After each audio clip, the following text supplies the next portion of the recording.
तो भारत बड़ी विकट समय में था, भारत माता बड़ी आकुल व्याकुल थी। ऐसे समय में ये सुरसुरानंद जी प्रगटे। लखनऊ नाम कर दिया गया, लक्ष्मणपुर होता था, यहाँ के इसी के अंचल में पैखम गांव होता था। पैखम गांव में सुरेश्वर शर्मा नाम से ब्राह्मण थे, सुरेश्वर शर्मा। उनकी पत्नी को लोग देवी जी कहते थे, और जो माता जी बड़ी सीधी सादी थी, लोग उन नाम था सरला, पर लोग उन्हें भुलिया भुलिया कहते थे। भोली भोली से, रे बड़ी भुलिया है भुलिया।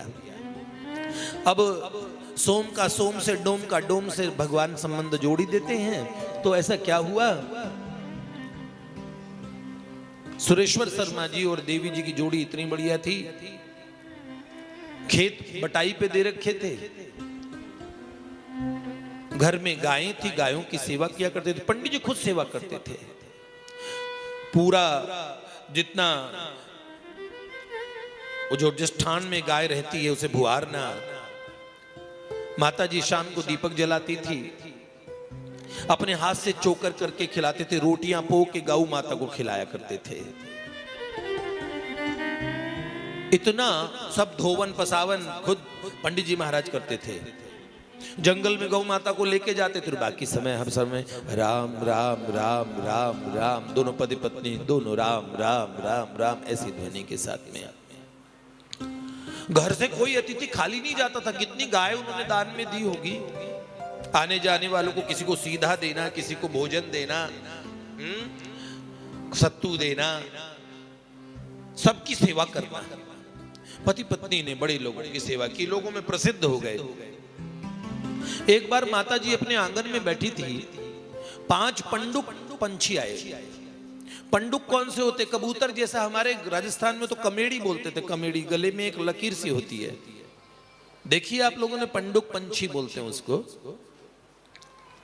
ये 5 पंडुक पंछी आंगन में आके बैठे। उनमें 2 तो जोड़े थे, एक बिन जोड़े का था। तो वो 2 जोड़े आपस में बड़े प्रेम से, क्योंकि माता जी चुग्गा डाल रही थी, तो वो चुग रहे थे, खूब प्रेम से प्रसाद पाते और इतने आनंदित आपस में डुगरने लगे। एक जोड़ा जो एक था, वो उन दोनों जोड़ों की परिक्रमा करता है और घूमता, नाचता, प्रसन्न होता। तो पंडितान जी ने सोचा, भाई इनकी तो बहुएं हैं, ये तो इसलिए प्रसन्न है कि अपने जोड़े में है, ये बिन जोड़े वाला इतना खुश क्यों है। वो पंडित जी को गाय के ठान से लेके आई, देखो देखो ये कैसे खेल रहे हैं पंछी, देखो कितना प्यार से खेल रहे हैं यहाँ पे। उन पंछियों को ऐसे किलोल करते देख सीधी सादी भुलिया माता जी, देखो ना पंडित जी, देखो ना पंडित जी। और फिर कहने लगी, देखो ये बेचारा, ये बदनसीब ऐसे खुश हो रहा है, इसकी तो बहू भी नहीं है, तब भी ऐसे लोटपोट हो रहा है, आनंदित हो रहा है।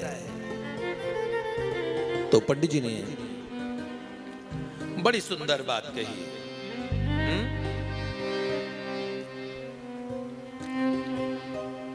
कि ये विषयातीत व्यक्तित्व है, विषयों से परे का आनंद इसके पास है। ये साधु जीव है, इनमें ये इनकी दूर से ही परिक्रमा करता है, गृहस्थों को प्रणाम करता है, बाकी अपने प्रभु की मस्ती में मस्त रहता है। हाँ?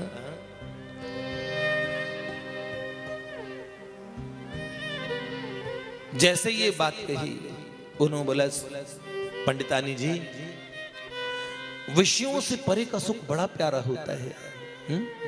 मनुष्य का क्या क्या है, क्या बात है, मनुष्य को लगता है कि सारा सुख विषयों में है। एक महात्मा कहते थे, विषयों की तीव्र आग में, शायद ये पथिक जी महाराज का लिखा हुआ है, विषयों की तीव्र आग में जलता ही जा रहा, विषयों की तीव्र आग में जलता ही जा रहा, मन की तरंग मार लो बस हो गया भजन,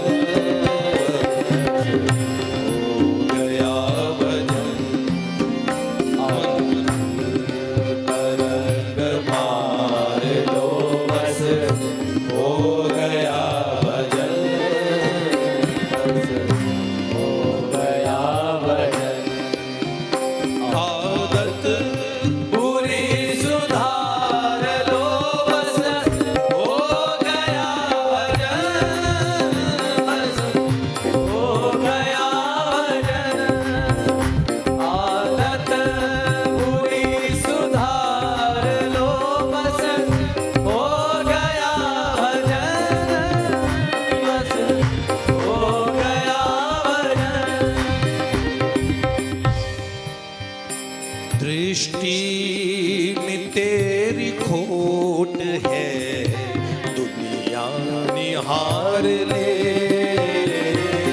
दृष्टि में तेरी खोट है, दुनिया निहार ले। ज्ञान अंजन सार लो बस, हो गया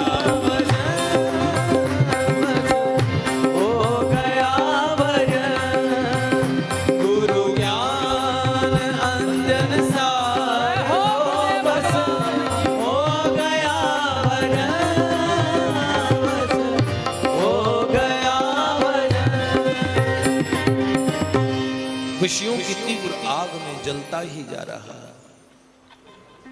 मन की तरंग मार लो बस हो गया भजन, आदत बुरी सुधार लो बस हो गया भजन। इस बात को ध्यान रखें। हैं? जाना है एक दिन, जाना है सबको एक दिन, दुनिया को छोड़ के। जीवन को तुम संवार लो बस, हो गया भजन।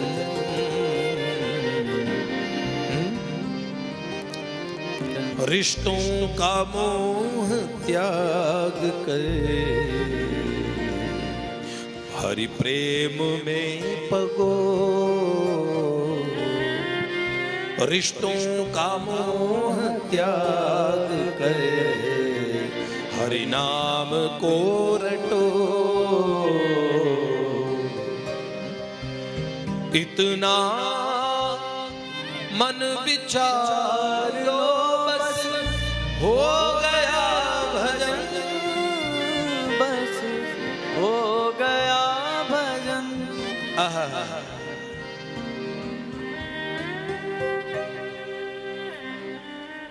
जैसे कहा ये पंछी विषयों से परे वाला, ये साधु वाला है और ये गृहस्थ है।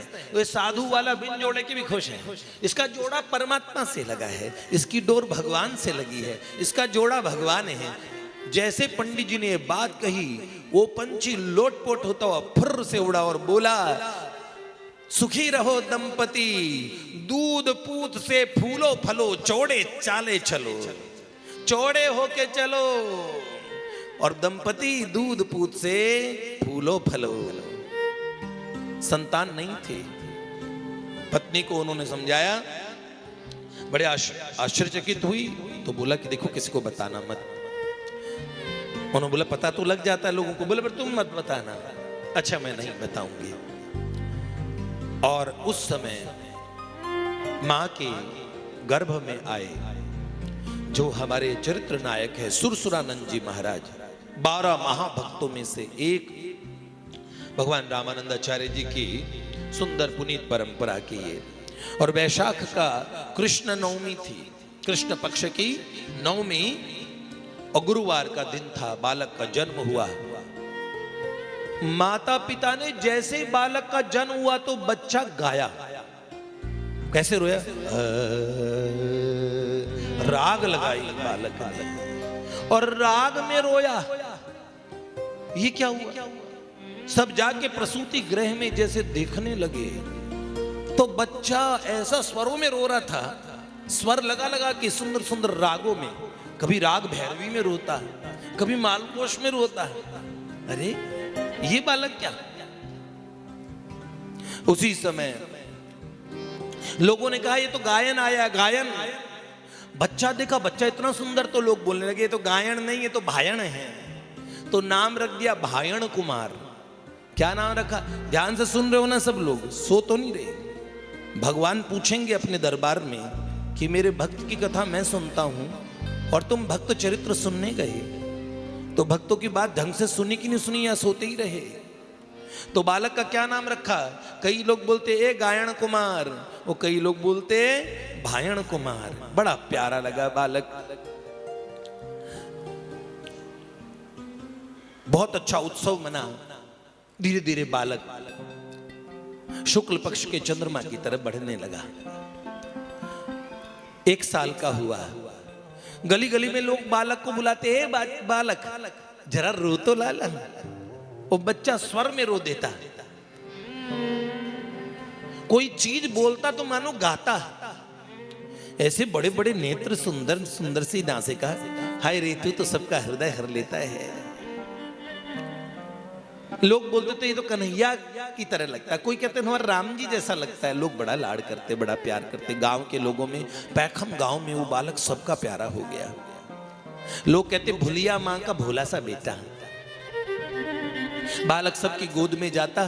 पहला हैप्पी बर्थडे होता है ना, जो पहली वर्षगांठ होती है, माँ बाप अच्छे से मनाते हैं।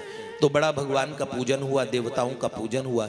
मामा आए, उनके मामा का नाम था नारायण। ये नारायण बड़े सरल व्यक्तित्व थे। तो मामा जी आए, बच्चे के लिए खिलौने लाए, नए कपड़े लाए, कड़ूले लाए, हैं, तगड़ी लाए, करधनी जो होती है बालक की, वो तगड़ी लाए। लेकिन अपनी बहन के लिए साड़ी भूल गए। अब बहन की साड़ी कहां से, बाजार तो आसपास में होते नहीं थे। अब मैं कैसे जाऊं वहां लक्ष्मणपुर जाके कैसे खरीदूं। है सबके लिए लाया, बहन के लिए नहीं लाया। अचानक एक दूसरे मामा जी आ गए, जो हूबहू इनके मामा जी की हम शक्ल थे, डिट्टो कॉपी, एकदम डुप्लीकेट। लोगों ने सोचा बाप रे बाप, तुम एक मां के बेटे हो, तुम में तो तिल भर का अंतर भी नहीं है। उनसे लोगों ने पूछा आपका नाम क्या है? तो उन्होंने बोला मेरा नाम नारायण है। हमारा नाम भी नारायण, इनका नाम भी नारायण। ओ भाई, हम तो भाई भाई हो गए दोनों। अब दोनों बड़े प्रेम से। तो क्या बात हुई, अब वो मामा जी आए, वो मामा जी साड़ी लेके आए थे। लोगों ने कहा अरे तो एक माँ के दो बेटे हैं। हाँ, दोनों और गुरु भाई आपस में मिले। और अब हर बार का जन्मदिन होता तो वो नकली मामा जी भी आते और गांव के लोग इकट्ठे होते, अरे नकली मामा को देखो, असली मामा जैसा लगता है। दोनों की खूब घुटती। गांव के लोगों में नकली मामा नाम से प्रसिद्ध हो गए। नकली मामा का आदर बड़ा हो गया। नकली मामा नारायण, क्या नाम? नकली मामा नारायण। तो नकली मामा नारायण आए, उनका बड़ा आदर हुआ। 8वीं वर्षगांठ थी तो गांव के लोगों ने कहा उस नकली मामा नारायण का एड्रेस तो लिया नहीं, और अब यज्ञोपवीत करना जरूरी है, जनेऊ का संस्कार होना है। तो नकली मामा नारायण को बुलाएंगे कैसे? अब देखेंगे वो हर बार सही समय पे पहुंच जाते हैं। अब इन्हें बताएंगे नहीं तो पहुंच जाएंगे क्या? और हुआ भी ऐसा। असली मामा नारायण आए 2 दिन पहले, और ठीक जिस समय भिक्षाम देही चल रहा था यज्ञ के बाद में, बालक लोगों का यज्ञोपवीत हुआ। तो जब भिक्षा के लिए सबसे झोली फैला के भिक्षा के लिए याचना कर रहे थे, उस समय भिक्षाम देही बोलते ही नकली मामा नारायण आए। गांव के लोगों ने बड़ा यज्ञोपवीत हुआ। स्वर सारानंद जी का, भायण कुमार का। तो भायण कुमार का जब यज्ञोपवीत हुआ तो बालक का मन इतना गायत्री देवी में लगा। अपने गौ माता की ठाण के पास में एक फूस की कुटिया, उसमें अपना आसन लगा लिया। आसन लगा के गायत्री मंत्र जपने लगे। करोड़ों में गायत्री जप किए। इतना प्रकाश उनके मुख से निकलने लगा, आंखों से तेज, कि माँ बाप भी सामने आके खड़े नहीं होते थे। माँ बाप को भी घबराहट होती थी, ब्याह की बात कैसे करें। और ये बालक जब सुबह उठता तो पूरे गांव में एक आवाज सुनती, राम राम राम राम राम राम राम राम, अचल धाम विमल धाम पर तर पर धाम। ये कीर्तन उन्होंने इतना प्रसिद्ध कर दिया कि वहां की औरतें धान कूटते समय, दही बिलोते समय, बच्चे खेलते समय, किसान खेत पे जाते समय, मल्लाह नाव चलाते समय, गांव का व्यक्ति बोलने लगा। और जो आंगन में तोते थे वो भी उनके साथ स्वर लगाते थे। और सुबह मानो शंखनाद की तरह कुत्ते मुंह उठा के हू की ध्वनि लगाते थे। और उसी समय पूरा गांव भोर में गा उठता था। लोग प्रभाती में ये गाया करते थे। रात के समय अलग अलग राग में लोगों ने इसे गाना शुरू किया।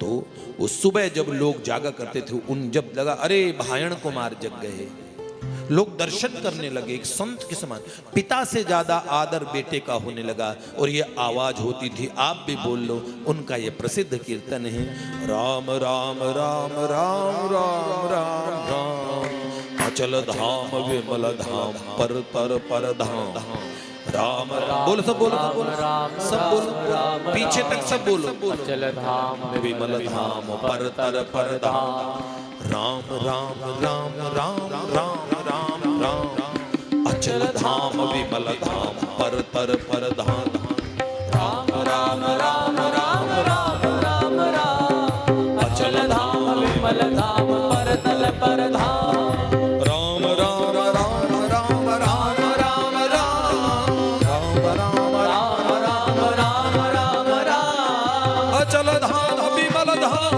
पर तर पर धाम, अचल धाम विमल धाम पर तर पर धाम, अचल धाम विमल धाम पर तर पर धाम, अचल धाम विमल धाम पर तर पर धाम, राम राम राम राम राम राम राम, अचल धाम विमल धाम पर तर पर धाम, राम राम राम राम राम राम राम, अचल धाम विमल धाम पर तर पर धाम, राम राम राम राम राम राम, अचल धाम, राम राम राम राम राम राम राम, अचल धाम विमल धाम पर तर पर धाम।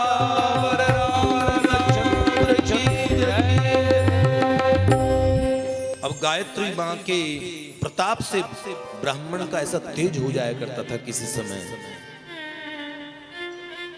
इतने तेजस्वी हो गए माँ गायत्री की कृपा से, समस्त शास्त्रों का ज्ञान भीतर में आने लगा। अब माता पिता का इकलौता बेटा ब्याह कैसे करे, तो माँ बाप छुप छुप की बात चलाते थे।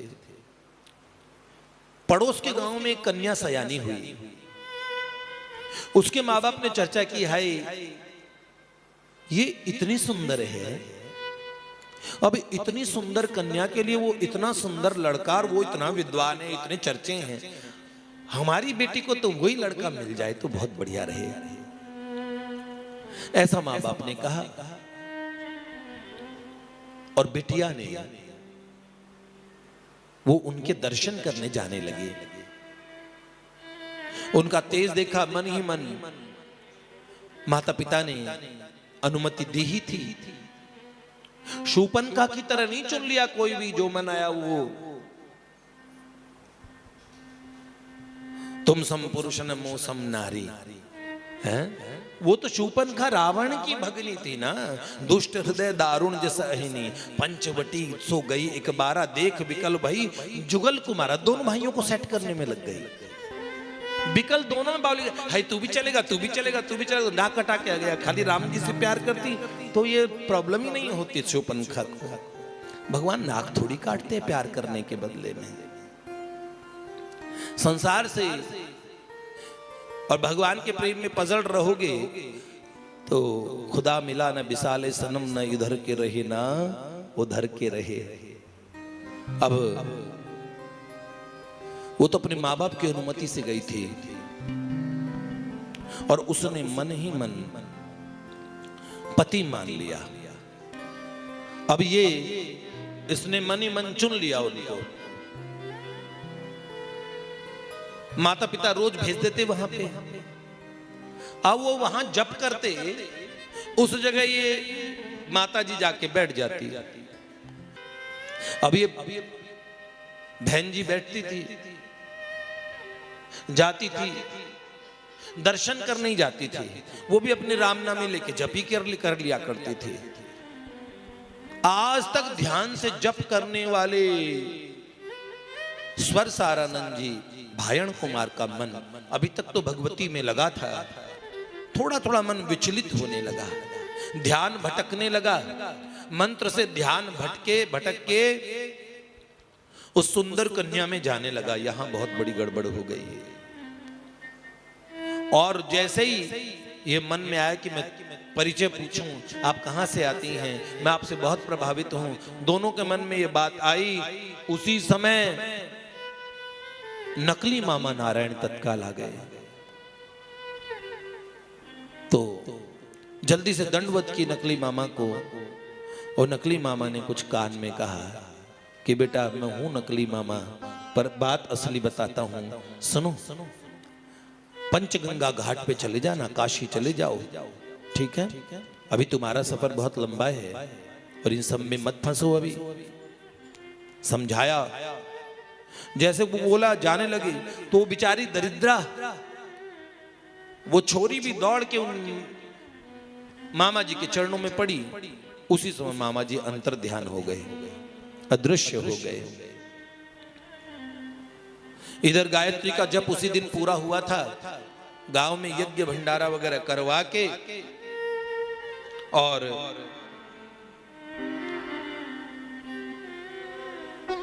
सब लोगों को जिमा के भायण कुमार ने कह दिया गांव वालों को हाथ जोड़ के कि अब आगे की पढ़ाई मैं काशी में करूंगा। अपने माता पिता को अपना निर्णय सुनाया कि मुझे काशी जाना है, ये मुझे प्रेरणा हुई है। माता पिता को पहले पता था कि ये बच्चा अलग पथ का है, मन में बात तो थी, पर बेटा ध्यान रखना तेरे ब्याह का हमारे मन में है। उन्होंने कहा मुझे मेरा लक्ष्य बुलाता है माँ, मुझे जाना पड़ेगा। तो पिताजी वगैरह सबको बोल के और पिताजी से कहा कि मैं तात दोबारा आऊंगा, आपके चरणों के दर्शन करके कृतकृत्य हो जाऊंगा, पर मैं दोबारा आपके दर्शन करने पधारूंगा, तब मैं अपने आप को। और उस समय उनकी वो काशी यात्रा में निकले और जैसे ही वो नारायण राम की धुन लगाते थे, नारायण मंत्र कराते थे, गांव के लोग, दूसरे गांव के लोग निकल निकल के पास में आते थे। तो वो लखनऊ से काशी की तरफ चले। अब वो कन्या को पता लगा, गांव गांव में चर्चा हो गई कि वो जा रहे काशी, जा रहे काशी, जा रहे। वो कन्या भी अपने माता पिता से अनुमति लेकर निकली। उनका बेटा हमने तो उसी से ब्याह करने की सोची थी। बोले देखो मैं एक बार, अब मैंने तो उनको वरण कर लिया, अब किसी अन्य पुरुष का वरण मैं नहीं कर सकती।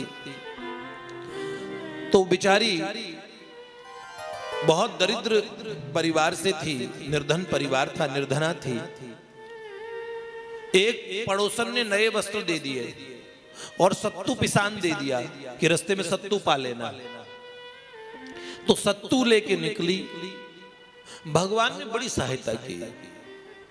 उस कन्या का काशी में पहुंचना हो गया। इधर भायण कुमार सुरसुरानंद जी भी गंगा तट पे पहुंचे। गांव आसपास में इतने लोग मित्र बन गए थे उनके सुंदर संगीत को सुन सुन के। उन्होंने कहा चलो राम धुनी और ये जो गंगा की धुनी, गंगा मैया की ध्वनि है, ये दोनों ध्वनि मिला देते हैं। सुंदर कीर्तन किया। पंचगंगा घाट पे स्नान करके बिंदु माधव जी के दर्शन करके श्री मठ में पहुंचे। श्री मठ पे सुंदर प्रवचन चल रहा था और गुफा में बैठे थे भगवान राम के अवतार, इस युग की महानतम विभूति पूज्यपाद प्रातस्मरणीय जगत गुरु श्री रामानंदाचार्य भगवान की जय। पूज्यपाद जगत गुरु स्वामी श्री रामानंदाचार्य भगवान की जय। भगवान रामानंदाचार्य जी। और उनका प्रवचन क्या चल रहा था, ध्यान से सुनिएगा। शरणागति रहस्य पे बोल रहे थे कि जीव का सहज स्वभाव है कि वो चंदा की तरफ तो मुख करता है और सूरज की तरफ पीठ करता है। चांद और सूरज की जब धूप तापता है तो अग्रे बन्नी पृष्ठे भानु, रात्रो चिबुक समर्पित जानू। ऐसे ऐसे ही जीव मन के तो सन्मुख रहता है और भगवान के विमुख रहता है। उसका काम कब बनेगा, जब वो भगवान की तरफ मुख करेगा और मन की तरफ पीठ कर देगा। बड़ी सुंदर और कल्याण की बात सुनी, उसके मन में बड़ी प्यारी बात लगी। उसे लगा आज से मैं सन्मुख हो जाऊंगा भगवान के। सन्मुख हो जीव मोहि जब ही, सन्मुख होई जीव मोहि जब ही, जन्म कोटि अघनासं तब ही, जन्म कोटि अघनासं तब ही, जन्म कोटि अघनासं तब ही, जन्म कोटि अघनासं तब ही। भक्तवत्सल भगवान की जय।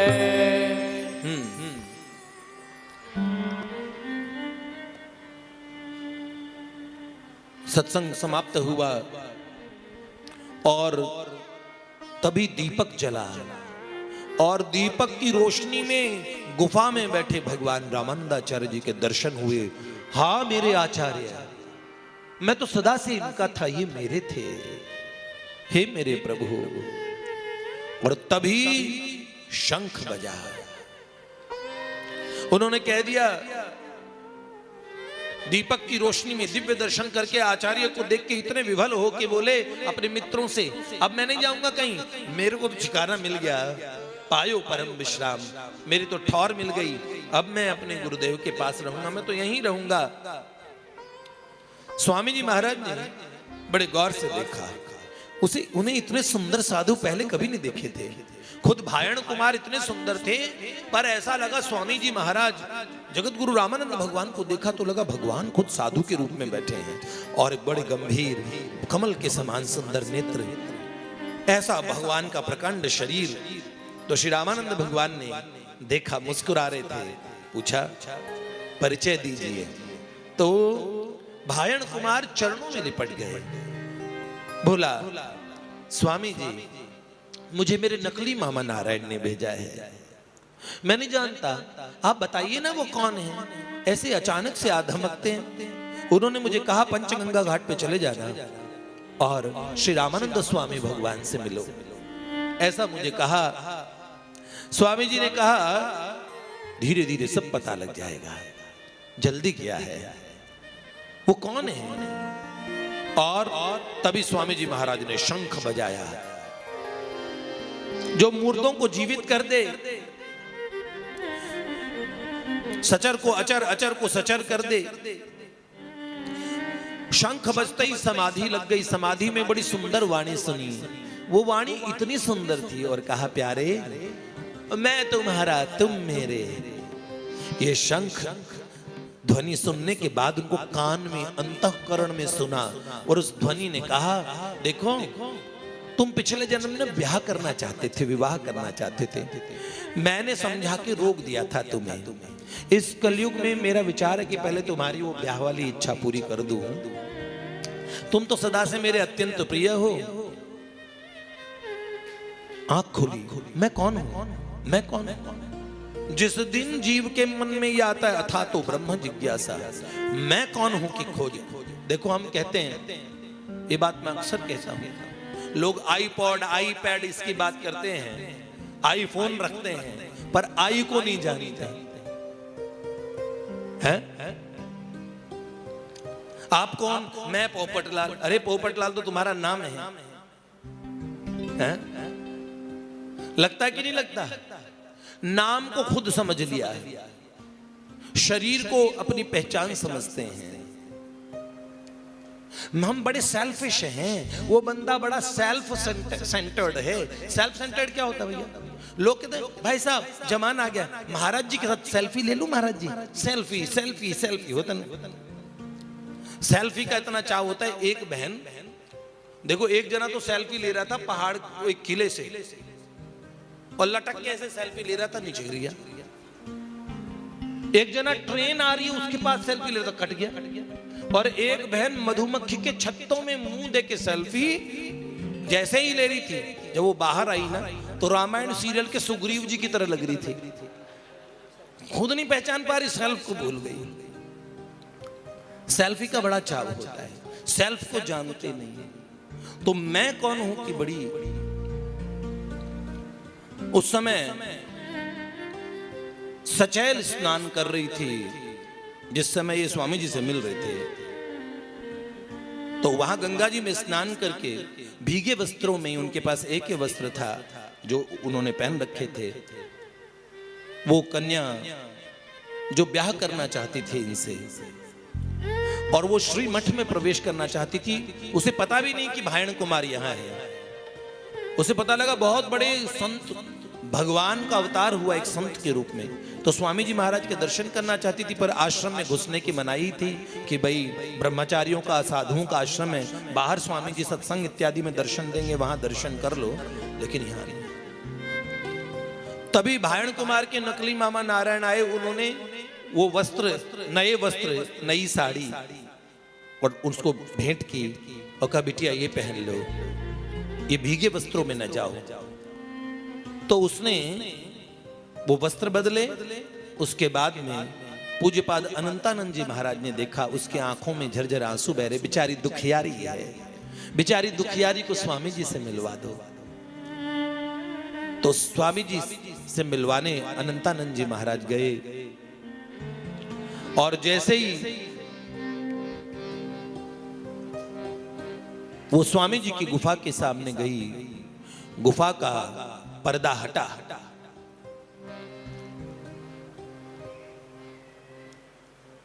वो बेचारी परमार्थ की भीख मांगने आई थी और जैसे गुफा का पर्दा हटा, दिए के प्रकाश में और पद्मासन में बैठे सुंदर कमल जैसे जिनके नेत्र थे, राम जी करुणा करके रामानंद स्वामी भगवान के रूप में थे।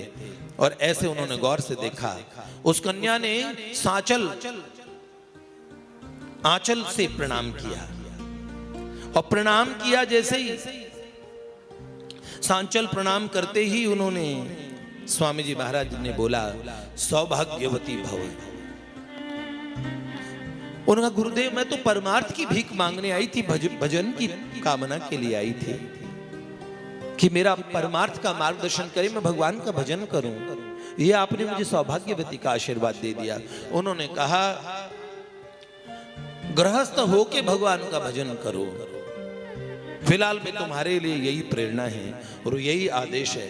अब जब गुरुजी ने कहा कि गृहस्थ होके भजन करना है, तो उस बेचारे के मन में आए तो मैं तो अब किसी की हो चुकी हूं, अब इस शरीर से तो मैं किसी की हो नहीं सकती। इस बात को देखिए, नाभाजी का मैंने छप्पे आपको प्रारंभ में सुनाया था, महासती सत उपमा क्यों सत सुर सुरी को रहो, महासती से उपमा की कि मन में वर्ण किया था